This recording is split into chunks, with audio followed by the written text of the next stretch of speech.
문재인 대통령의 광복절 경축사에 촉각을 세웠던 일본 정부가 일단 긍정적인 반응을 보이고 있습니다. 그러면서도 강제징용 문제와 관련해 국제법 위반 상황을 시정하라는 주장은 되풀이했습니다. DHC 텔레비전이 제작한 프로그램이 지난해 일본의 방송통신 심의 역할을 하는 기구로부터 혐한 등의 표현으로 인권을 침해했다며 강한 경고를 받은 걸로 확인됐습니다. JTBC가 결정문을 입수했는데 당시 프로그램에선 오키나와 시위대 배후에 한국이 있다. 5만 엔을 받고 시위에 나섰다고 주장했습니다. 북한이 엿새 만에 또 단거리 탄도미사일로 추정되는 발사체를 쐈습니다. 대남기구를 통해 문재인 대통령의 광복절 경축사를 강도 높게 비난하며 남측과 다시는 마주하지 않겠다고도 했습니다. 제주에서 한 운전자가 난폭 운전을 항의하는 상대방 운전자에게 폭력을 휘두르는 영상이 퍼지면서 시민들 분노를 사고 있습니다. 이런 가운데 대전에서도 40대 운전자가 접촉사고를 낸 60대 운전자를 마구 때리는 영상이 공개돼 경찰이 수사에 나섰습니다. 홍콩에서 이번 주말 대규모 집회가 예고된 가운데 오늘도 집회가 열렸습니다. 홍콩 10여 개 대학 학생들이 시내에 모여 국제사회의 관심을 촉구하고 자치권을 지켜달라고 요구했습니다. JTBC 뉴스룸 지금 시작합니다.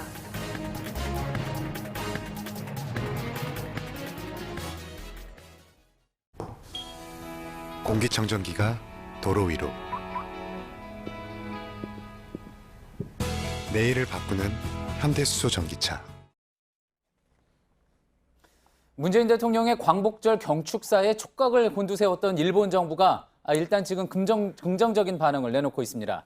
민감한 문제를 언급하지 않은 것만으로도 일본을 배려한 것 같다는 반응입니다. 하지만 말만으로는 안 된다며 국제법 위반 상황을 시정하라는 입장은 되풀이하고 있습니다.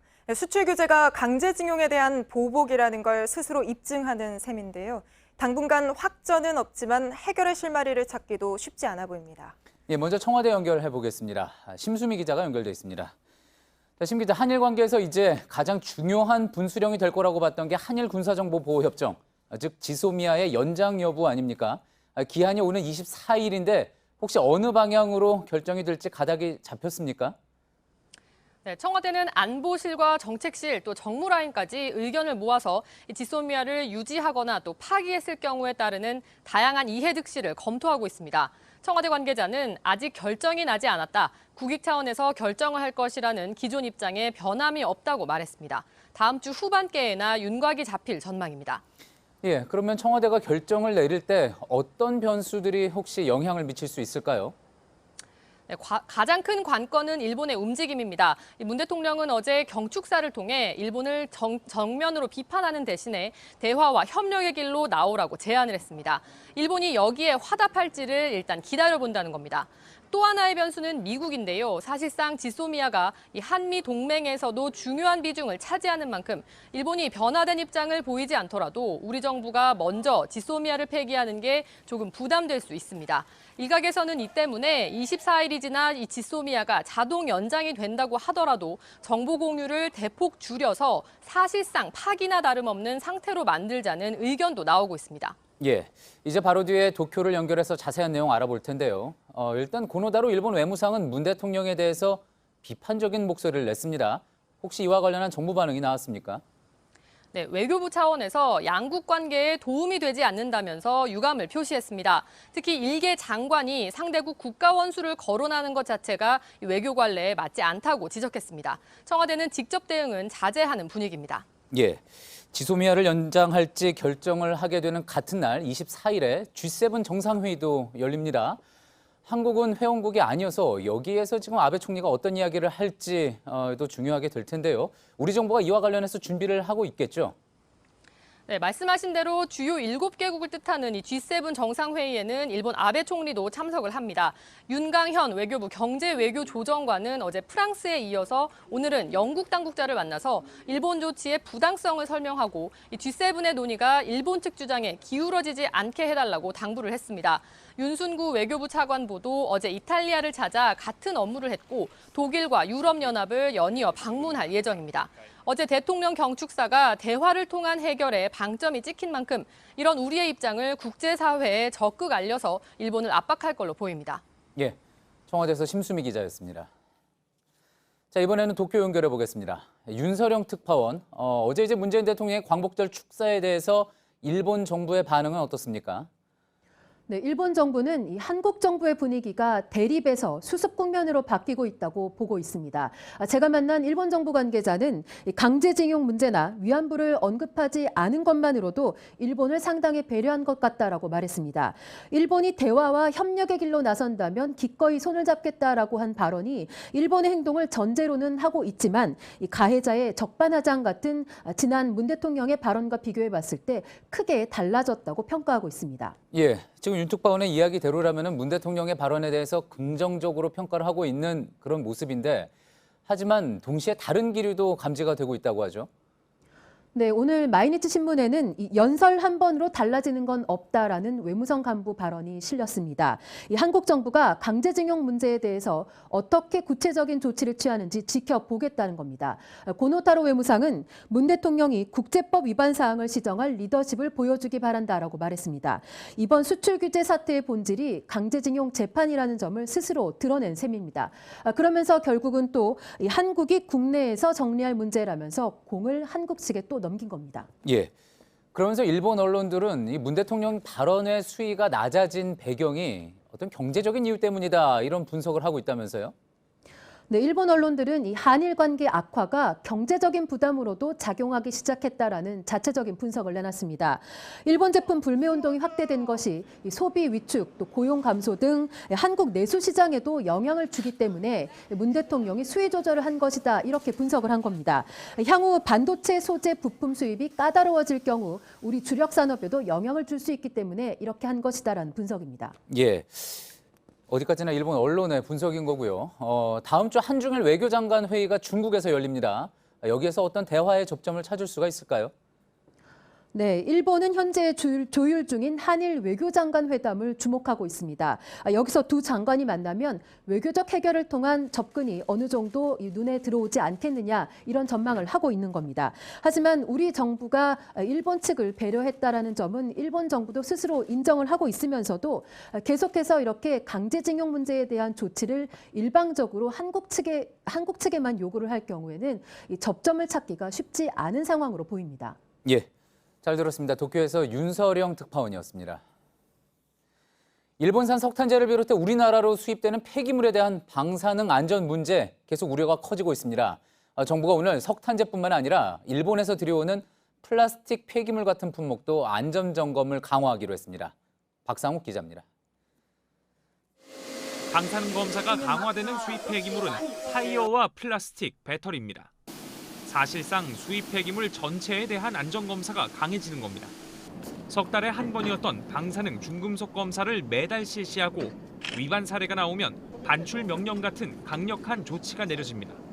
석탄재는 해마다 130만 톤 안팎이 수입되는데 전부 일본산입니다. 하지만 수출한 회사의 위치는 확인할 수 있어도 어디서 수거됐는지 추적하긴 어렵습니다. 폐타이어는 최근 수입량이 급증해 지난해 25만 톤 가까이 들어왔습니다. 후쿠시마 원전 사고 이후 일본산은 줄어들곤 있지만 지난해에도 529톤이 수입됐습니다. 특히 일본산 플라스틱 폐기물은 2년 만에 2배 넘게 늘어 전체 수입량의 40.7%를 차지했습니다. 중국과 동남아 국가들이 잇따라 수입을 막자 그 물량이 고스란히 우리나라에 들어온 겁니다. 국내 폐기물도 점차 감당이 어려워지는 만큼 폐기물 수입 자체에 대한 규제가 필요하다는 목소리가 커지고 있습니다. JTBC 박상욱입니다. 예, 논란이 되고 있는 일본 DHC 텔레비전에서는 이미 오래전부터 높은 수위의 혐한 방송을 제작해왔습니다. 심지어 지난해에는 우리나라의 방송통신심의위원회와 비슷한 역할을 하는 BPO라는 곳으로부터 강한 경고까지 받았습니다. 하지만 혐한 방송은 지금도 계속되고 있는 겁니다. 김필준 기자의 보도입니다. 도쿄의 한 방송국이 방영한 DHC 텔레비전이 제작한 프로그램입니다. 한 출연자가 오키나와 미군기지 반대 시위에 한국인이 있다고 말합니다. 특히 친북 인사라고까지 합니다. 한국가 そうやって沖縄に加わるのは親北派ですか。韓国の中にも北朝鮮が大好きな人がいるので韓国には。 당시 DHC 텔레비전이 제작한 프로그램에서는 시위 중인 한국인들이 구급차를 막았고 테러리스트라고도 표현했습니다. 또 오만은 우리 돈 약 57만 원을 받고 시위에 나왔다고까지 했습니다. 배우로 지목된 제1교포 신수국 씨는 허위 정보로 인권 침해를 당했다며 일본의 방심위와 같은 BPO에 신고를 했습니다. BPO 위원들은 만장일치로 명예훼손과 인권 침해가 있었다고 결론냈습니다. 특히 인종과 민족 등에 대한 존중과 배려가 결여됐다고도 했습니다. BPO가 만장일치로 인권 침해를 규정한 것은 창설 이래 3번뿐이었습니다. 그만큼 높은 수준의 경고입니다. BPO가 민간기구여서 법적 강제력은 없지만 BPO의 결정은 상당한 영향력으로 받아들여 왔습니다. 그러나 DHC-TV는 여전히 해당 프로그램을 삭제하지 않았고 계속된 혐오 표현에 정작 신고자가 이민을 가야 했습니다. JTBC 김필주입니다. 일본이 2차 대전 전범국이면서도 어떠한 사죄나 배상도 하지 않는 것과 달리 독일은 수십 년 동안 전혀 다른 모습을 보여줘 왔죠. 독일 정부가 이번엔 이스라엘에 사는 홀로코스트 생존자 5천 명에게 매달 수백 유로씩 주기로 했습니다. 이미 피해자에게 93조 원을 지원해 왔는데 또 나선 겁니다. 김성탁 특파원입니다. 베냐민 네타냐후 이스라엘 총리가 트위터에 올린 영상입니다. 홀로코스트 생존자 수천 명에게 독일 정부가 매달 수백 유로를 주기로 했다고 전합니다.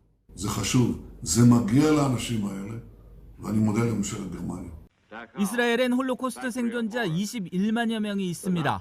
이 중 5천 명 정도가 혜택을 볼 것이라고 독일 재무장관이 밝혔습니다. 독일 정부는 지난달에는 홀로코스트 생존자가 사망하면 배우자에게 9개월간 연금을 주기로 결정했습니다. 배우자가 수입이 없는 경우가 많아 제도를 바꾸기로 대독일 유대인 청구권 회의와 합의했습니다. 배우자 1만 4천 명은 소급 적용도 받게 된다고 AP통신이 전했습니다.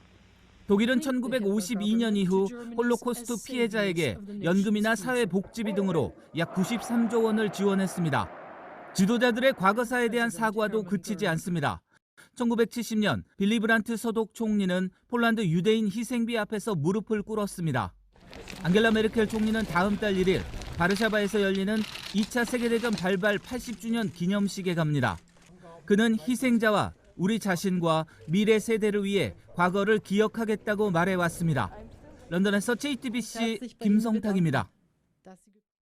네, 독일 정부가 이렇게 스스로 보상에 나선 것과 달리 아베 정부는 사과나 보상은커녕 강제징용의 역사를 지우려 하고 있습니다.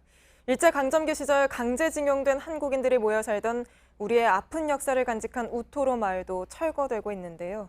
황예린 기자가 직접 마을을 찾아가 봤습니다. 일본 교토의 우토로 마을입니다. 일본으로 끌려온 조선인들이 세워 지금까지 그 후손들이 살고 있는 마을입니다.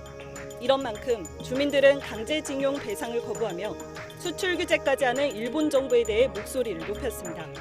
문재인 대통령은 もっと強く安倍に言って、安倍さんもちょっと過去の歴史をもっともっと勉強して、ほんで徴用工問題、慰安婦問題も一つ一つ解決していってくれることを。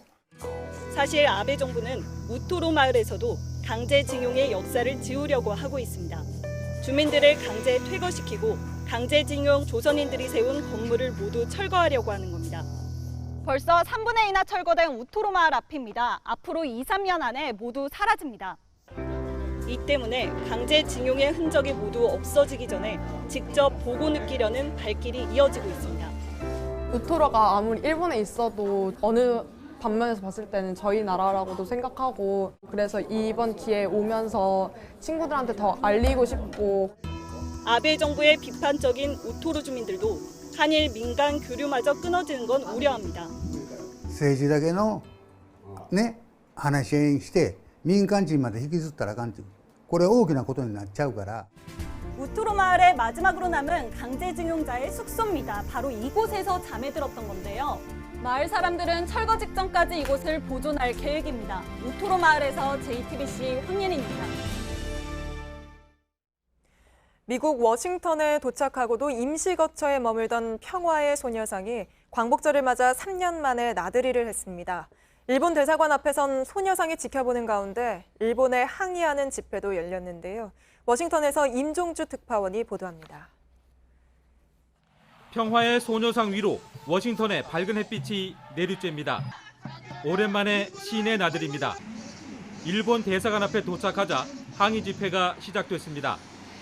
참석자들은 일본이 전쟁 범죄를 인정하고 할머니께 사과하라고 촉구했습니다. 소녀상은 이어 주미 대한제국 공사관을 찾았습니다. 현지 시민 또 교민들과 짧게나마 인사를 나눴습니다. 소녀상의 바깥 나들이는 3년 전 그해 워싱턴에 도착해서 대중에 공개된 이후 처음입니다. 이웃과 함께할 보금자리를 아직 찾지 못했기 때문입니다. 광복절 하루 동안의 외출을 마치고는 다시 임시 거처로 향했습니다. 현지 건립추진위원회는 올해 안에는 워싱턴 시내에 소녀상을 세우겠다는 계획입니다. 대학에 설립하려고 했는데 좀 방해가 있어서 못했거든요. 그래서 저희는 특별히 워싱턴 DC 안에 세워지는 게 의미 있다고 생각하기 때문에 워싱턴 DC 안에서 지금 3군데 정도를 장소를 물색을 하고 있어요. 뜻이 이루어지면 캘리포니아와 미시간, 조지아, 뉴욕에 이어 미국 내에선 5번째가 됩니다. 수도가 갖는 정치적 의미와 비중을 고려하면 그 상징성은 훨씬 클 것으로 보입니다. 워싱턴에서 JTBC 임종주입니다. 예, 조금 전 들어온 소식 전해드리겠습니다. 오늘 오후 5시 50분쯤 제주 남서쪽 이어도 해상에서 우리 국적의 화학 운반선이 침수돼 가라앉고 있다는 신고가 들어왔습니다. 해경이 현장에 경비함정을 급파해서 구조 작업을 벌이고 있다고 하는데 제주도 취재 기자 연결해 보겠습니다. 자, 최충일 기자, 먼저 사고가 정확히 어디에서 또 어떻게 난 건지부터 알려주시죠. 네, 우리 국적의 화학 운반선 SO의 사고가 난 곳은 제주도 남서쪽 144km 해상입니다. 이호도 주변 해역인데요. 한국 국적 석유화학 제품 운반선이 화재 이후 침수돼 해경이 구조 작업을 벌이고 있습니다. 신고가 접수된 건 오늘 오후 5시 50분쯤입니다. 해경은 헬기와 경비함정을 급파해 1시간쯤 뒤에 현장에 도착했습니다. 예, 선원들의 지금 안전한지가 가장 궁금합니다. 구조는 잘 이루어지고 있습니까? 네, 사고 선박에는 한국인 8명과 미얀마인 5명 등 13명이 탑승하고 있습니다.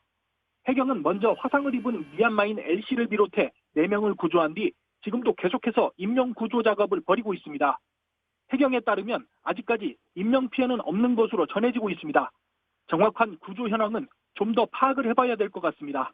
예, 앞서 사고 선박이 화학 운반선이라고 전해드렸습니다. 그러다 보니 유해 물질이 유출되지 않을지도 걱정스러운데 지금 어떻습니까? 네, 그렇습니다. 해경은 운반선에 적재된 벙커CO 90톤과 경유 20톤 유출을 막기 위해 안간힘을 쓰고 있습니다. 우선 공기구멍인 에어벤트부터 폐쇄하고 있다고 밝혔습니다. SO는 어제 오후 4시쯤 중국 난퉁에서 출항해 여수로 이동하고 있던 것으로 알려졌습니다. 예, 제주도에서 최충일 기자였습니다. 예, 북한이 엿새 만에 또 단거리 탄도미사일로 추정되는 발사체를 쐈습니다. 대남기구를 통해서는 연합훈련과 함께 어제 문재인 대통령의 광복절 경축사도 강도 높게 비난했습니다. 박현주 기자의 보도입니다. 북한은 오늘 오전 8시 1분과 16분 두 차례에 걸쳐 발사체를 쐈습니다. 강원도 통천 일대에서 쏘아올린 발사체는 30km 고도로 동해상으로 230여 킬로미터를 날아갔습니다. 합동참모본부는 이번 발사체가 단거리 탄도미사일로 추정된다고 밝혔습니다. 또 지난 10일 쏜 북한판 에이테킴스를 저고도로 다시 한번 시험 발사했을 가능성도 있다고 보고 있습니다. 북한의 단거리 발사체 발사는 올해 들어 8번째입니다. 지난 11일부터 시작된 한미연합지휘소 훈련에 대한 반발로 보인다는 게 정부 관계자들의 분석입니다. 내일부터는 2부 훈련이 시작됩니다. 북한은 대남기구 조국평화통일위원회를 통해서도 한미연합훈련과 국방중기계획을 비판했습니다. 합동군사연습이 끝나고 대화 국면이 찾아오리라 망상하는데 그런 미련은 미리 접는 것이 좋을 것이라고 밝혔습니다. 북한은 또 지금 이 시각에도 합동군사연습이 진행되고 있는데 대화 분위기나 평화경제라는 말을 무슨 체면에 내뱉냐면서 문재인 대통령을 직접 겨냥해 비난하기도 했습니다. JTBC 박현주입니다. 그렇다면 북한은 왜 계속해서 발사체를 쏘고 있는 건지 국방부 취재하는 김선미 기자와 좀 더 알아보겠습니다. 자, 김 기자, 한미 훈련에 대한 반발이다 이런 분석 계속 나왔습니다. 이번에도 마찬가지입니까? 네, 그동안 북한은 발사 전후에 한미연합훈련을 비판하는 입장을 내왔는데요. 이번에도 같은 패턴이었습니다. 오늘 아침 발사 직전에 낸 담화문을 살펴보면 북한군을 90일 안에 괴멸시키는 이 전쟁 시나리오를 연습하고 있다 같은 불평이 어김없이 담겼습니다. 예. 특히 내일부터는 전쟁 상황을 가정해서 진행되는 본훈련 중에서도 2부 훈련이 시작된다는 점을 의식한 것으로 보이는데요. 1부가 방어 위주의 훈련이었다면 2부는 우리가 북한에 반격을 하는 일종의 공격 훈련입니다. 이뿐만 아니라 최근 국방부가 발표한 국방 중기 계획도 문제 삼았는데 이 북한 핵 등에 대응하기 위해서 우리 정부가 예산 34조 1,000억 원을 쓰겠다 이런 내용이 담겨 있습니다. 예. 자, 이번에는 남한과 마주 앉을 생각이 없다 이런 발언까지 나왔습니다. 점점 발언의 수위가 높아지고 있군요. 네, 오늘 북한 담화문에서 우리가 주목해야 하는 부분이기도 합니다. 이 북미 실무 협상은 예정대로 하겠지만 이 과정에서 한국은 소외시키겠다는 메시지가 담긴 건데요. 특히 어제 문재인 대통령의 광복절 축사를 언급한 부분을 좀 살펴보겠습니다. 이 부분을 보면 남북 대화 분위기가 흔들리지 않았다고 하는데 이 북한은 남조선 당국자들과 더 이상 할 말이 없다며 이 북미 대화 과정에서 어부지리를 얻으려는 미련은 접는 게 좋겠다 이런 표현을 썼습니다. 예. 그러자 우리 정부도 오늘 입장을 냈죠? 네, 그동안 정부는 북한의 발사에 대해서 입장을 자제해왔는데 오늘 2차례나 입장을 냈습니다. 이것은 현재 상황을 그만큼 무겁게 받아들이고 있다는 것으로 해석이 되는데요. 특히 북한에서도 대남기구인 조국평화통일위원회가 이 공식적인 담화를 낸 점을 의식한 것으로 보입니다. 예. 이 정부는 첫 브리핑에서는 판문점 선언과 9.19 평양 공동선언을 이행하겠다는 입장을 견지한다. 이런 다소 원론적인 입장을 냈습니다. 이 북한 담화 수위에 대해서도 공식적으로 평가하는 것이 적절치 않다고 했는데요. 하지만 이후 두 번째 브리핑을 자처에서는 조금 달랐습니다. 최대 경사인 광복절 다음 날 험담을 한 것은 큰 유감이다. 공식 입장 표명이라고 보기에는 도를 넘은 무례한 행위다라고 밝혔습니다. 예. 이 강경한 대응까지는 아니지만 절제된 반응을 내놓음으로써 이 현 상황을 타개하겠다는 것으로 보입니다. 예. 서로 간에 부딪히는 부분이 지금 있는 그런 모습인데 그럼 이제 당분간은 북한과의 대화는 없을 거다 이렇게 봐야지 되는 건가요? 이 북미 대화 과정에서도 한국과 이 미국 간의 사전 협의는 계속될 것이고 이것은 북한이 필요한 내용이기도 합니다. 이 때문에 이전보다 원활하지는 않겠지만 남북 간의 대화가 완전히 단절되지는 않을 것으로 보입니다. 예. 이 당장 스티브 비건 미국 대북특별 대표도 다음 주 한국을 찾는 일정을 조율하고 있습니다. 예, 잘 들었습니다. 김선미 기자였습니다. 트럼프 대통령이 현지 라디오 방송과 인터뷰에서 지난 6월 판문점 회동의 뒷이야기를 공개했습니다. 당시 김정은 위원장에게 만나자는 트윗을 올린 지 10분 만에 김 위원장이 연락해왔다고 했는데 북미 두 정상의 관계가 돈독하다는 걸 강조하려는 걸로 보입니다. 이승필 기자입니다. 트럼프 대통령의 발언은 현지 시간으로 지난 15일 뉴햄프셔주 라디오 방송과 인터뷰에서 나왔습니다. 트럼프 대통령이 지난 6월 판문점 회동 이야기를 꺼냈습니다. 당시 김정은 위원장을 만나자고 트윗을 올리자 10분 만에 연락이 왔다고 말했습니다. I put out a tweet. Hey, I'm going to South Korea. If you want to meet for a couple of minutes, let's meet. And I put it out, and he was calling within 10 minutes. I mean, it's the craziest thing. So it's an incredible. 다만 평소 화법을 고려할 때 10분이란 시간이 정확한지 10분 만에 연락할 정상 간 핫라인이 무엇인지는 확인하기가 어려워 보입니다. 그러나 트럼프 대통령이 10분 만에 답이 왔다고 한 발언은 두 정상 간의 이른바 케미를 강조한 것으로 풀이됩니다. 사이가 좋고 따라서 앞으로 북미 협상도 잘 될 거란 메시지입니다. 며칠 전 트럼프 대통령은 김 위원장이 친서를 보내 한미연합훈련이 끝나면 대화하자고 했다고 밝힌 바 있습니다. 청와대 관계자는 두 정상이 서로 우호적인 제스처를 취해왔다는 점 등을 들어 북미 회담 재개 가능성에 대해 긍정적인 전망을 내놨습니다. JTBC 이승필입니다. 어제 강릉에선 태풍으로 쏟아진 폭우에 계곡물이 불어나면서 펜션을 운영하던 어머니와 아들이 실종됐습니다.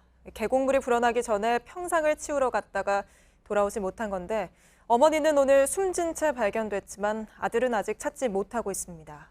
여름 휴가도 마다하고 부모님을 도우러 온 걸로 전해져 안타까움을 더하고 있습니다. 윤두열 기자입니다. 불어난 계곡물이 빠른 속도로 내려갑니다. 소방대원이 계곡 안으로 들어가 주변을 샅샅이 뒤집니다. 드론을 띄워 멀리까지 살펴보기도 합니다.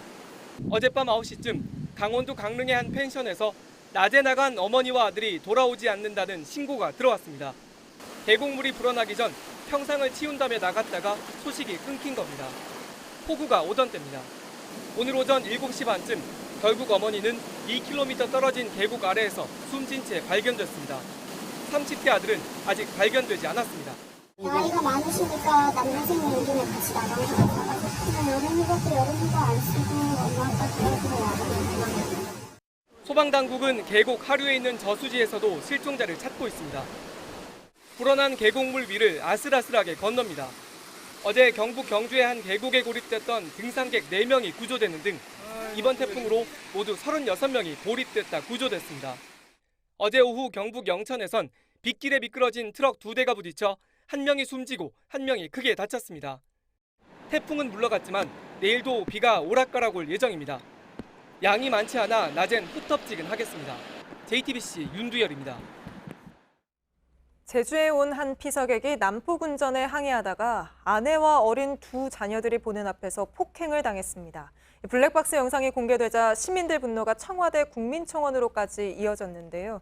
오늘 대전에서도 비슷한 폭행 사건이 벌어졌습니다. 최충혜 기자입니다. 빠르게 달려가던 흰색 차량이 은색 차량 앞으로 급하게 끼어듭니다. 깜짝 놀란 은색차가 옆차선으로 빠지며 항해합니다. 그러자 빨간 모자를 쓴 운전자가 다가와 생수병을 던지고 주먹질을 합니다. 피해자의 아내가 이 상황을 휴대전화로 찍자 빼앗아 부수고 반대쪽으로 던져버립니다. 가해 운전자가 던진 피해자의 휴대전화는 이쪽에서 발견됐습니다. 피해자는 폭행을 당한 채로 이곳에서 3시간 동안 헤매며 휴대전화를 찾아야 했습니다. 폭행을 본 아내와 어린 2 자녀는 충격을 받아 정신과 치료를 받고 있습니다. 지난달 4일 벌어진 일로 뒤늦게 인근 차량 블랙박스 영상이 공개됐습니다. 가해자를 엄벌해달라는 청와대 국민청원이 오늘 등장했고 8만 명이 넘게 동참했습니다. 경찰은 가해자에 대한 조사를 마쳤고 폭행과 재물손괴 혐의로 입건했습니다. 피해자는 조만간 불러 조사할 계획입니다. 접촉사고 난 차량 사이에 2 남성이 서 있습니다. 손을 치켜든 남성이 다른 남성을 차 쪽으로 밀어내며 뺨을 때립니다. 오늘 오전 11시 30분 대전 동구의 한 도로 접촉사고 현장에서 41살 A씨가 56살 B씨를 때렸습니다. 경찰에 따르면 A씨는 B씨가 보험 처리에 동의하지 않자 화를 못 참고 폭행을 저질렀습니다. JTBC 최충일입니다. 하룻밤만 재워달라. 클럽에 가방을 두고 왔으니 찾아달라. 1분 1초가 아까운 119에 여전히 이런 전화가 넘쳐납니다. 긴급신고라고 볼 수 없는 전화가 연평균 5만 건이나 넘게 걸려온다고 하는데요. 이상엽 기자가 신고 음성 일부를 입수했습니다. 다짜고짜 통성명을 요구합니다. 119입니다. 여보세요, 119입니다. 통성명 안 하나? 무슨 일이세요, 선생님? 내가 문재인 대통령을 어떻게 할 거야? 축구 경기 결과를 묻습니다. 1번 이겼어요. 28 축구. 뭘 도와드리면 되는 거예요? 대한민국 이기려면 소방서가 잘 돼야죠. 주변이 시끄럽다고 119에 신고한 사람도 있습니다. 해수욕장인데요. 소방 헬기가 손 안 하다니고 모래바람이 있어서 너무 시끄러워서 파도 소리가 안 들릴 정도예요. 당장 출동이 필요하지 않은 비긴급 신고는 연평균 5만 건이 넘습니다. 소방청은 지난해 5월부터 장난 전화로 판단되면 전화를 끊거나 출동하지 않을 수 있게 대응 기준을 만들었습니다. 그래도 신고자가 무조건 우기면 어쩔 수 없습니다. 시간을 갖고 집에 가려다 보니까 앞에서 집에 가야지. 이게 뭐예요? 우리나라 대한민국 국민들이 응급할 때 119는 응급실에 가셔야 되는 아주 긴박한 응급 환자분들 그 병원으로 이송을 해드리는 거고요. 그럼 난 저도한 얘기요? 전문가들은 소방관의 긴급 출동을 방해하는 119 신고에 대해 공무집행 방해 혐의를 적용해 적극 처벌해야 한다고 지적합니다. JTBC 이상엽입니다. 가슴 성형에 보형물을 사용했다가 희귀암에 걸린 환자가 국내에서 처음으로 확인됐습니다. 7년 전 수술을 받았는데요. 환자가 쓴 보형물은 희귀암을 유발할 수 있다는 이유로 올해 회수에 들어간 제품입니다. 우리나라에도 11만 개가 수입돼 상당량이 사용됐습니다. 이상화 기자입니다. 희귀암이 발생할 수 있다는 이유로 올해 회수 조치가 진행된 미국 엘러건사의 인공유방 보형물입니다. 국내에서도 첫 환자가 확인됐습니다. 7년 전 유방 확대술을 받은 40대 여성입니다. 이달 초 병원을 찾았다가 보형물 부작용으로 인한 림프종으로 확진받았습니다. 표면에 거친 주름이 있고 물방울 성형으로 유명해진 해당 제품은 2007년부터 11만 개가 수입돼 전체 가슴 수술 절반에 쓰였습니다. 해외에선 다른 회사가 만든 보형물에서도 희귀암이 발견되는 사례도 나왔습니다. 환자들은 불안합니다. 괜찮을 거다 이렇게 얘기를 하셨거든요. 그때도 찝찝하게 계속 찝찝한 거 가지고 있었어요. 확률이 있다라고 하니까. 일단 미 FDA에서는 공식적으로 증상이 없는 환자분들에 대해서는 이걸 선제적으로 보형물을 빼거나 그럴 필요는 없다. 초음파 검사만 받아도 10만 원이 넘게 들지만 치료비나 검사비 관련 대책은 아직 없습니다. 식약처는 갑자기 가슴 모양이 변하거나 발진이 일어나면 의료기관을 방문하라고 밝혔습니다. JTBC 이상화입니다. 인사청문회 전국을 앞두고 야당은 연일 조국 법무부 장관 후보자를 겨냥하고 있습니다. 오늘은 자유한국당이 조 후보자 가족 채무와 관련해 또 다른 의혹을 제기했습니다. 조 후보자 측은 사실과 다르다고 반박했습니다. 임소라 기자입니다. 자유한국당 주광덕 의원에 따르면 조국 후보자의 동생은 건설회사 등을 운영하다가 2005년 청산했습니다. 그러나 이듬해 또 다른 회사를 세우고 갑자기 조 후보자가 이사로 있던 웅동학원에 51억 원의 채권을 갚으라고 소송을 냈습니다. 웅동학원은 아예 소송에 응하지 않았고 재판부는 동생 회사의 손을 들어줬습니다. 주 의원은 조국 후보자 측의 묵인하에 웅동학원의 재산이 동생 회사로 넘어간 것 아니냐는 의혹을 제기했습니다.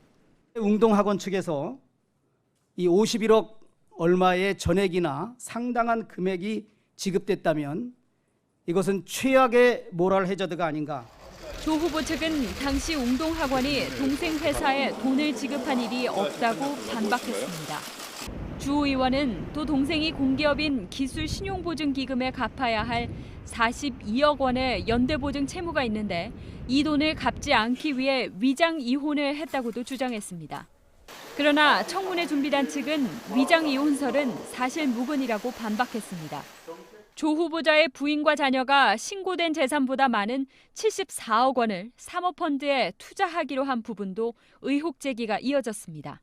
이쯤 되면 조 후보자 가족이 해당 펀드와 특수 관계에 있었던 게 아닌지.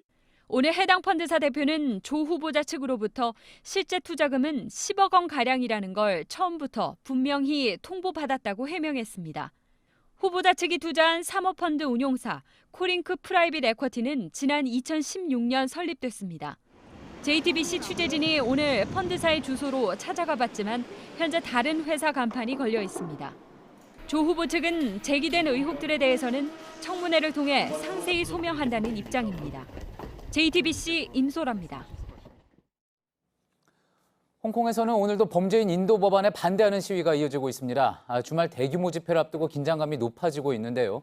현장에 나가 있는 저희 취재기자 연결해 보겠습니다. 자, 오한희 기자, 지금 있는 곳이 어디입니까? 네, 저는 홍콩 심장부라고 할 수가 있는 차타워 가든입니다. 홍콩 입법회, 정부청사, 최종심 법원 같은 주요 건물들이 모여 있는 곳입니다. 검은 옷을 입은 시위대들이 이곳으로 속속 모여들었습니다. 퇴근을 마친 시민들도 보이고요. 저쪽에는 영국 국기도 보이네요. 또 왼쪽에는 프레스, 그러니까 기자들이 또 준비를 하고 있습니다. 여기 시간으로 잠시 후 오후 8시부터 홍콩대, 중문대, 과기대 등 대학생들이 여기서 학계 시위를 벌일 예정입니다. 예, 지금 모여있는 시위대가 무엇을 요구하고 있는지 들어봤습니까? 네, 범죄인 인도 법안 완전 철회 등 5가지 요구사항 외에도 이번 집회에서 좀 요구하는 사항은 좀 특별한 것이 있습니다. 바로 국제사회의 관심입니다. 공항 집회 등 최근 홍콩 시위의 추세, 흐름이라고도 할 수 있는데요. 이번 집회 모토가 여기 써 있습니다. 영미항맹 주권 재민이라고 써져 있는데요. 영국, 미국, 홍콩이 한데 연합을 해서 자치권을 지키자는 겁니다. 6월부터 2달째 이어온 홍콩 정부와의 싸움이 홍콩 내부의 힘만으로는 해결될 기미가 보이지 않자 시위대는 영국과 미국 등 국제사회에 관심을 넘어서 보다 적극적인 개입을 촉구하고 있는 겁니다. 침례대학교에서 온 학생은 국제사회에 관심을 좀 환기를 시키면서 집회로 지친 시위자를 격려하고 싶다라고 말하기도 했습니다. 예. 그동안 폭력적으로 진압하는 모습이 보이기도 했었는데 지금 어한희 기자 주변을 보면 오늘 집회에서는 경찰과 시위대 간의 어떤 충돌이 있는 것 같지는 않습니다. 네, 오늘 집회는 경찰의 허가를 받았습니다. 그래서 일단 집회는 평화롭게 진행이 될 것으로 보입니다. 다만 경찰이 허가한 오후 10시 30분 이후에는 시위대와 경찰 간의 충돌이 있을 수도 있습니다. 특히 요즘 홍콩 경찰들의 진압이 좀 과격해지면서 홍콩 최고 부자인 리카싱 청콩그룹 회장이 신문 광고란에 메시지를 좀 내기도 했는데요. 제가 직접 좀 가져와 봤습니다. 이렇게 본인을 일개 홍콩 시민이라고 표현을 하면서 폭력에 대해서 우려를 나타낸 겁니다. 예, 그렇군요. 자, 하지만 이제 긴장감이 이번 주말에 감돌고 있는 게 중국 인민해방군이 홍콩으로 들어왔다는 소문이 지금 돌고 있다고 하죠. 네, 오늘 아침 텔레그램 등 시위대들 사이에서 퍼졌던 사진입니다. 중국 인민해방군의 실은 차가 홍콩 거리에 나타난 건데요. 약 50만 명이 참여할 것으로 예상되는 오는 18일 집회 때문에 나온 것이 아니냐는 추측도 나왔습니다. 하지만 일부는 이 사진이 과거 사진일 뿐이라고 반박했습니다. 이런 소문이 도는 가운데 홍콩 내 전문가들은 중국 정부의 군투입 가능성을 낮게 보고 있습니다. 중국이 홍콩에 직접 개입을 하려면 헌법상 안전에 영향을 주는 위급 상황이어야 하는데 현재 상황은 그렇게 보기 어렵다는 의견이 우세합니다. 예, 홍콩에서 어한희 기자였습니다. 예, 홍콩의 상황이 갈수록 심각해지면서 지난 6월 있었던 홍콩 교육청의 발표가 뒤늦게 주목받고 있습니다. 홍콩 학생들이 치르는 광둥어 시험에서 말하기와 듣기를 없앨 수 있다고 정한 겁니다. 홍콩 시민들은 중국이 광둥어를 못 쓰게 하려는 게 아닌지 의심하고 있습니다. 정종문 기자입니다. 어제 홍콩 한 현지 언론이 홍콩 수능인 DSE에서 광둥어 듣기와 말하기 평가를 없앤다고 보도했습니다. 홍콩 교사협회 이사와 유명 학원 강사가 이 시험이 없어지면 홍콩 교육이 후퇴할 것이라고 비판했습니다. 보도 이후 지난 6월 홍콩 교육청의 발표가 뒤늦게 주목받았습니다. 국어 시험에서 듣기와 말하기 평가를 줄여서 학생들의 부담을 덜어줘야 한다는 내용입니다. 홍콩 시민들은 1993년 이후 지속되어 온 시험을 없애는 게 중국 정부의 광둥어 말살의 시작이라는 의구심을 나타냈습니다. 廣東話嚟講喺香港係我哋嘅土生語言嚟啦，係啊，咁地方係非常之重要啦。參與呢個討論同埋去做呢個決定啦。 홍콩 시민 수만 명이 참여한 소셜미디어에선 격한 표현이 나왔습니다. 한 문화를 말살하려면 그 언어부터 말살해야 한다며 중국의 문화 말살 정책이라고 규정했습니다. 온라인에선 변화에 반대하는 서명운동도 벌어지고 있습니다. 언어를 지키려는 홍콩 사람들과 말부터 통일하려는 중국 정부의 정책이 이곳에서 다시 충돌하고 있습니다. 홍콩에서 JTBC 정종문입니다. 세계적인 경기 침체에 대한 불안이 번지면서 오늘 금융위원회가 회의를 열고 우리 시장 상황을 챙겼습니다.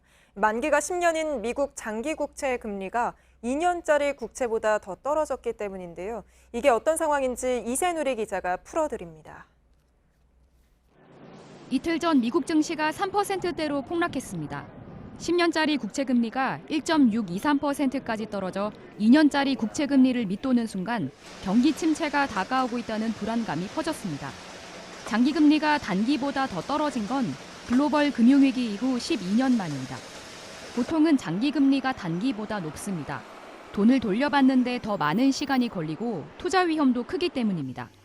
그러나 미중 무역 전쟁 등으로 당장 눈앞을 예측하기 어려운 상황이 되자 아예 장기 투자로 돌아서는 경우가 늘어난 겁니다. 그런데 1970년대 이후 이렇게 장단기 금리가 뒤바뀔 때마다 경기 침체 현상이 나타났기 때문에 세계 금융시장이 긴장하고 있습니다. 트럼프 미국 대통령도 미국 연준에 뭔가를 하라고 압박했습니다. 오늘 우리나라 증시도 미국 국채금리 영향으로 0.6% 내렸습니다. 외국인 투자자는 이달 들어 하루도 빠지지 않고 2조 원 가까운 국내 주식을 팔아치웠습니다. 금융위원회는 오늘 점검회의를 열고 언제든 시장을 안정시킬 수 있도록 채비를 갖췄습니다. JTBC 이세누리입니다. 러시아에서 230명 정도를 태운 여객기가 쇳대와 부딪히면서 엔진에 불이 붙는 사고가 났습니다. 큰 사고로 이어질 뻔한 아찔한 순간이었는데 기장이 근처 옥수수밭에 비상동체 착륙을 시도해 모두 구해냈습니다. 조익신 기자입니다. 여객기 차창 밖으로 새 대가 보입니다. 이내 기체가 휘청이더니 고도를 낮춰 그대로 착륙합니다. 여객기가 멈춰선 곳은 공항에서 1km 떨어진 옥수수밭이었습니다. 우라항공 소속 에어버스 여객기는 이륙 직후 갈매기떼와 충돌했습니다. 양쪽 엔진에 새 대가 빨려 들어가며 불까지 붙었습니다. 기장은 비상 상황이라는 판단 아래 그대로 동체 착륙을 시도했습니다. 동체 착륙은 엔진을 모두 끈 뒤 바퀴를 이용하지 않고 천천히 내려앉는 방식입니다. 대형 사고가 우려되는 긴급 상황에서만 사용하는 방식입니다.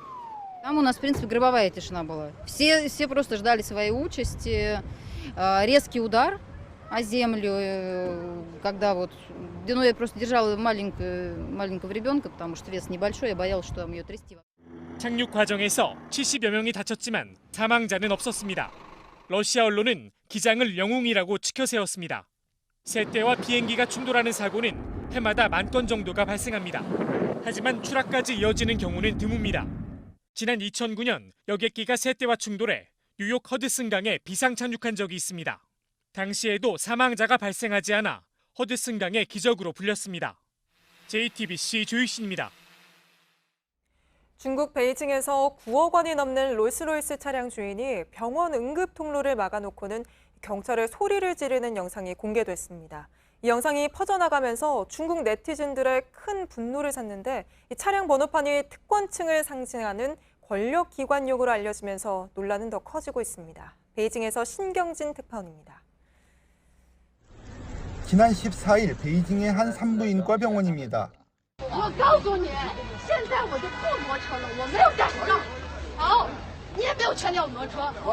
흰색 롤스로이스 차량 주인으로 보이는 여성이 응급 통로를 막은 채 경찰에게 고함을 지릅니다. 500만 위안, 9억 원대로 알려진 차량에 경-A88로 시작하는 번호판이 선명합니다. 네티즌들은 A8로 시작하는 번호는 국무원, 공산당 중앙, 시 당위원회나 고위급 지도자의 경호실 차량이라며 막무가내 운전사의 배경을 의심했습니다. 이날 밤 이 운전자가 울면서 용서를 구하는 영상이 올라왔습니다.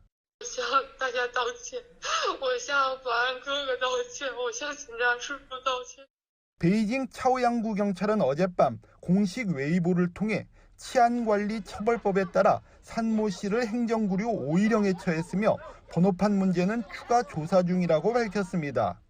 베이징 신경보는 해당 롤스로이스가 오늘 중고차 시장에 매물로 나왔다고 보도했습니다. 중국 인터넷에 특권 번호판을 비판한 게시물이 모두 삭제되고 해당 운전자와 경찰 발표가 엇갈리면서 파문이 쉽게 가라앉지 않고 있습니다. 베이징에서 JTBC 신경진입니다. 최근 한강에서 훼손된 시신의 일부로 추정되는 신체 부위가 발견돼 경찰 수사가 급물살을 타고 있습니다. 경찰은 신원 확인을 위해서 오늘 추가로 발견한 시신 일부를 통해 지문 확인에 들어갔고 두 부위 유전자를 비교해서 같은 사람의 것인지도 확인하고 있습니다. 앞서 경찰은 지난 12일 고양시 한강 마곡철교 근처에서 훼손된 남성 시신을 발견한 뒤 전담팀을 꾸려 수사를 벌여왔습니다. 경기도 안산의 한 반도체 업체에서 방사선 피폭 사고가 발생했습니다. 원자력안전위원회는 서울 반도체에서 용역업체 직원 6명이 반도체 검사용 엑스레이 기기를 해제하다가 방사선에 노출됐다고 밝혔습니다. 혈액 검사 결과는 모두 정상으로 나왔지만 피폭된 직원 6명 가운데 2명이 손가락 통증 등 이상 증상을 보여 정밀 검사를 받고 있습니다. 오늘 오전 경남 창원시 남해고속도로에서 버스와 승용차 등 차량 5대가 잇따라 부딪혔습니다. 이 사고로 버스에 타고 있던 승객 등 37명이 다쳤습니다. 경찰은 차량 정체로 서 있던 승용차를 시외버스가 들이받으면서 사고가 난 것으로 보고 있습니다. 제자들에게 불량품이라며 막말을 한 대학 교수를 징계하라고 국가인권위원회가 권고했습니다. 경북의 한 대학 태권도학과 A 교수는 지난 3월 학생들에게 너희는 불량품이라며 자퇴하고 공장에 가서 일이나 하라고 말했습니다. 이 말을 들은 학생 중 한 명은 정신적인 충격을 받아 실제 자퇴했고 인권위는 A 교수의 말이 모멸감을 줬다고 판단했습니다. 누구나 1등을 원하지만 두 손을 같이 맞잡고 결승선을 통과한 선수들이 있습니다. 보기에는 훈훈했는데 두 선수 결국 끝까지 경쟁하지 않았다며 실격 처리됐습니다. 백수진 기자입니다. 결승선을 저만치 앞에 두고 나란히 달려오던 두 선수가 손을 잡습니다. 섭씨 30도를 넘어선 도쿄의 무더위 속에서 헤엄치고 자전거 타고 그리고 달리기까지 2시간 가까이 고통스런 여정을 이겨낸 두 선수는 맞잡은 손을 번쩍 들고 결승선을 함께 통과했습니다. 주위에선 박수가 쏟아졌지만 결과는 가혹했습니다. 모두 실격이었습니다. 끝까지 경쟁하지 않고 일부러 나란히 들어와선 안 된다는 철인 3종 규칙 때문입니다. 3년 전 철인 3종 경기에선 선두를 달리다 1km를 남기고 지쳐 멈춰서려는 동생을 뒤따라오던 형이 부축했습니다. 한 걸음 한 걸음 형제가 더디게 발걸음을 내딛는 동안 우승은 다른 선수에게 돌아갔지만 형은 마지막 순간에도 동생을 결승선으로 먼저 밀어넣었습니다. 이 영국 형제의 아름다운 동행은 갈채를 받았고 당시엔 실격까지 이어지지 않았습니다. 그러나 경쟁해야 할 선수끼리 도움을 주고받는 게 맞는 것인지 논쟁이 이어졌고 이후 선수는 다른 선수가 앞으로 나아가도록 물리적인 도움을 줄 수 없다는 규정이 생겼습니다. 2년 전 미국에서 열린 마라톤에선 선두를 달리던 한 선수가 결승선을 180m 남기고 쓰러졌습니다. 뒤따라오던 2등은 이 선수를 외면하지 않고 일으켜 세워 결승선으로 먼저 이끌었습니다. 그리고 우승자보다 더 큰 환호를 받았습니다. 스포츠에선 때때로 경쟁을 넘어선 가슴 따뜻한 장면들이 나옵니다. 그러나 공정한 승부라는 규칙과 충돌하며 논쟁을 불러내기도 합니다. JTBC 백수진입니다.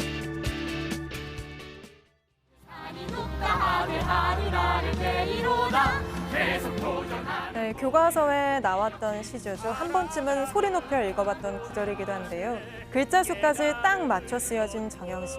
시조는 한자 한자 읊어보곤 했지만 요즘은 다르게 꾸며 부르곤 합니다. 조선시대 시가 힙합과 브레이킹 댄스와 함께한다면 어울릴까요? 김나한 기자가 소개합니다. 오늘 밤 장단 위에 몸을 맡겨봐.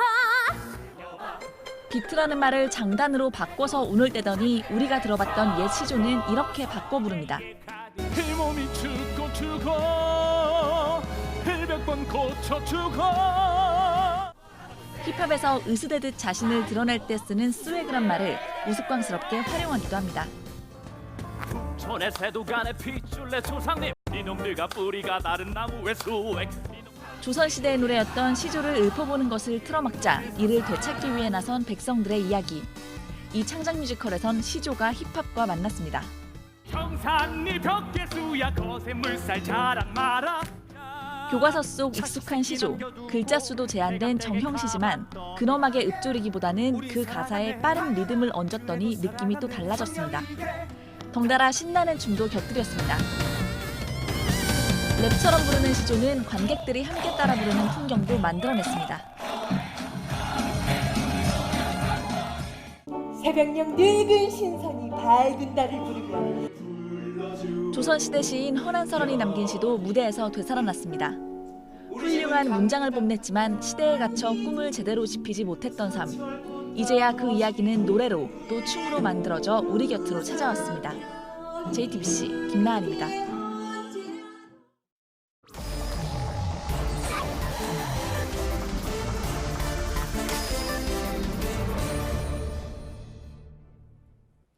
예, 비하인드 뉴스 시간입니다. 최재훈 기자가 나와 있습니다. 첫 번째 키워드 볼까요? 네, 첫 번째 키워드는 광복절 숙면으로 정했습니다. 예, 무슨 이야기입니까? 네, 자유한국당 민경욱 의원 얘기인데요. 어제 광복절 맞아서 지역구의 광복절 기념 행사에 참석을 했습니다. 그런데 이 사진 한 장이 구설수에 올랐습니다. 저렇게 몸을 뒤로 기대면서 눈을 감고 잠을 청하는 듯한 모습인데 저 때문에 이 광복절 기념 행사에서 잠을 잔 게 아니냐 이런 지적을 받았습니다. 주변에 홍영표 민주당 의원을 비롯한 사람들은 박수를 치고 있거나 또 태극기를 흔들고 있는 모습이 보이는데 좀 대조적인 모습이었습니다. 그렇군요. 박수를 치고 상당히 소리가 났을 것 같은데 본인은 뭐라고 이야기를 했습니까? 네, 직접 물어봤습니다. 민 의원은 깜빡 잠이 들었을 수는 있는데 이 찍힌 사진으로 불쾌감을 드렸다면 공인으로서 죄송한 일이라고 했습니다. 그러면서 이렇게 해명을 했습니다. 본 행사인 경축식 40분을 모두 지켜봤다. 그리고 끝난 뒤에 이뤄진 이 축하 공연 자리에서 잠시 저런 일이 있었던 것이다. 예. 라고 말을 했고 다른 당의 당원이 찍어서 퍼뜨린 것이다. 라고도 했습니다. 그러면서 민 의원은 마음에 크게 가책이 있지는 않다라고 설명을 했습니다. 예. 그래도 아무래도 자리가 광복절 행사 자리였던 만큼 비판적인 목소리가 좀 나왔겠군요. 네, 제가 댓글 몇 개 소개하면 이 민 의원의 저 사진을 놓고 여러 반응들이 있었는데 좀 자려고 마음먹은 자세다 이런 비판도 있었고 광복절 공식 행사에서 국회의원이 할 수 있는 행동이냐 이런 비판도 나왔습니다. 게다가 민 의원이 어제 소셜미디어에 이 현충탑 참배하는 사진 올리면서 이렇게 썼거든요. 애국 선열들 결코 잊지 않고 그 고귀한 정신을 이어나가겠습니다 라고 썼는데 이 곧바로 당일 지역구 광복절 행사 자리에서 저렇게 조는 모습이 포착이 되니 쓴소리가 나왔던 겁니다. 예, 저희가 비하인드 뉴스 통해서 어찌 보면 단골 키워드이기도 하고요. 정치인들의 조는 모습 많이 나오고 있는데 요즘은 언론사 카메라뿐만이 아니라 많은 시민들의 카메라가 다 지켜보고 있다는 점 정치인들이 많이 염두에 둬야지 될 것 같습니다. 네. 다음 키워드 볼까요? 네, 두 번째 키워드는 바로 잡겠습니다로 정했습니다. 예, 무엇을 바로 잡습니다? 뭐 보통 이제 언론사들이 바로 잡을 때 하는 이야기인데요. 네, 저희 JTBC 보도를 바로 잡겠다는 것인데 이 JTBC는 일본 DHC의 혐한 방송 문제를 처음 제기하고 이 관련 보도를 이어오고 있습니다. 그런데 지난 14일에 이 DHC의 회장 요시다 요시아키를 소개하면서 이 사진의 인물을 썼는데 지금 보시는 사진의 인물은 요시다 회장이 아닙니다. 이 다른 사람의 사진을 잘못 썼습니다. 이 점을 바로 잡겠습니다. 예, 저희 방송 보도 화면인데 저 인물이 요시다 회장이 아니라면 요시다 회장은 그럼 누굽니까? 네, 문제의 요시다 요시아키 회장은 이 사람입니다. 이 DHC 텔레비전의 막말에는 이 극우 인사로 알려진 요시다 회장이 있다라는 점을 지적하는 내용이었고 저희가 잘못 쓴 사진은 요시다 회장과 법적 분쟁을 벌여온 사와우지 도이치로 변호사라는 분입니다. 어찌 보면 정반대의 위치에 있는 사람이었군요. 그렇습니다. 이 문제는 저희 JTBC뿐 아니라 다른 꽤 많은 숫자의 언론들이 지금 이 사와우지 변호사를 요시다 회장으로 잘못 소개를 하고 있는데 예. 이유가 있었습니다. 일본에서 대중화된 야후 재팬 사이트에서 요시다 회장을 검색을 하면 저렇게 보시는 것처럼 이 사와후지 변호사의 사진이 나오고 있습니다. 예. 진짜 요시다 회장의 사진은 제가 조금 전에 전해드린 이 잡지 인터뷰 사진 한 장만 현재까지 발견이 된 상황입니다. 예, 그러니까 일본 포털 사이트에서도 요시다 회장에 대해서 저렇게 잘못된 사진을 내보내고 있다. 그런 이야기인 거군요. 물론 이제 저희도 제대로 확인을 하지 않고 내보낸 부분에 있어서는 분명히 잘못이 있는 거고요. 자, 그렇다면은 이 부분에 대해서 이렇게 방송을 통해서 바로 잡는 것도 필요하겠지만 사와우지 변호사에 대해서도 양해의 뜻을 좀 구해야 되겠군요. 네, 제가 그래서 제 일본어 능력을 총동원해서 사와우지 변호사와 직접 전화 통화를 해봤습니다. 아, 최 기자가 직접 전화 통화를 했습니까? 네, 이 사진 잘못 쓴 것에 대해서 양해 구하고 예. 바로 잡겠다 전했더니 사와우지 변호사는 전혀 신경 쓰지 않는다, 괜찮다라는 반응을 보여왔고요. 예. 사와우지 변호사가 이 요시다 회장의 모습이 왜 저렇게 잡지 사진 하나만 남아 있는지도 설명을 직접 해줬습니다. 이건 예. 목소리로 들어보시죠. 吉田義明はその雑誌の出版を差し止める仮処分をやったんです。私は金持ちだと。だから私は自分の顔写真を外に出さない。しかしこんな風に雑誌の表紙に私の写真を載せられると私の身が危ない。 예, 궁금증이 좀 풀리는군요. 네, 요시다 회장이 극도로 자신의 신변 노출을 꺼리기 때문에 사진이 거의 남아있지 않는데 저 잡지 인터뷰 사진은 사용금지 가처분 신청을 냈지만 받아들여지지 않아서 아직까지 남아있다는 설명입니다. 예, 요시다 회장 혐오 발언을 또 그동안 많이 내놨던 것으로 유명한 인물 아닙니까? 그러면서도 본인이 노출되는 것은 극도로 꺼려왔던 거군요. 그러다 보니까 일본 내에서도 어떻게 생긴 사람인지 잘 알려지지 않았던 거고요. 네, 이 사와우지 변호사가 과거에 요시다 회장의 정치자금 의혹을 비판을 했다가 이 요시다 회장으로부터 2억 원이 넘는 소송을 당했었다고 합니다. 그 이후로 이제 긴 시간 동안 법정 다툼을 벌여왔는데 그럼에도 불구하고 요시다 회장을 한 번도 볼 기회는 없었다고 합니다. 예. 사와우지 변호사는 이번 논란 이전부터 이 요시다 회장에 대한 비판, 또 DHC에 대한 비판을 계속해왔던 인물이기도 한데 저에게 이런 설명도 좀 덧붙였습니다. 헛소문과 헤이트 스피치가 DHC라는 기업이다. DHC를 구매하면 거기로 돈이 흘러들어가게 되고 결국엔 헛소문과 헤이트 스피치의 자금이 된다라고 말을 해왔습니다. 예, 상당히 중요한 이야기를 해줬군요. 한 번 더 읽어볼까요? 헛소문과 헤이트 스피치가 DHC라는 기업이다. DHC를 구매하면 거기로 돈이 흘러들어가고 결국 헛소문과 헤이트 스피치의 자금이 된다. 알겠습니다. 잘 들었습니다. 비하인드 뉴스 최재훈 기자였습니다. 예, 앞서 전해드렸던 제주도 이어도 해상에서 우리 국적의 화물 화학 운반선이 침수됐다는 소식 앞서서 전해드렸었는데요. 해경이 조금 전에 다시 또 발표를 했습니다. 오늘 오후 침수가 일어난 1,800톤급 화학물 운반선 선원 13명을 모두 구조했다는 내용입니다. 그리고 또 배에 들어온 물을 빼고 있어서 배가 침몰할 가능성은 아주 적다고 밝혔습니다. 네, 저희가 준비한 소식은 여기까지입니다. 시청해주신 여러분 고맙습니다.